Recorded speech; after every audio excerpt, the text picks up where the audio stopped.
கிஷானி அண்ணாக்கு ரொம்ப வசதி என்ன ஸ்நாக்ஸ் இருந்தா எடுத்துட்டு வரியா? சரிண்ணா. Idea. Let's make corn fry. நாங்க எப்படி செய்யறது பார்க்கலாமா? அம்மா காண உரிச்சு வச்சிருக்காங்க.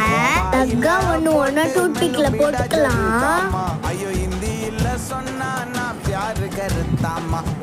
இந்த பாருங்க, அழகா நான் உங்களுக்கு செஞ்சு வச்சிருக்கேன். இப்போ அது ஒரு பவுல்ல மாத்திக்கலாம். அதுல மிளகாய் பொடி, மஞ்சத்தூள், பெப்பர், அப்புறம் கார்ன்ஃப்ளவர், அப்புறம் சால்ட்டும் ஆட் பண்ணிக்கலாம். மிக்ஸ் பண்ணிக்கலாம். இப்போ எண்ணெய் சூடானு மிக்ஸ் பண்ண அதில் போட்டுக்கலாம். பொரிச்சேட்டா அழகான கிறிஸ்பி கார்ன் ரெடி. டேஸ்ட் பண்ணி பார்த்தா சூப்பரா இருக்கு. வாங்க அண்ணா கொடுக்கலாம். சூப்பரா இருக்கு. தேங்க்யூ.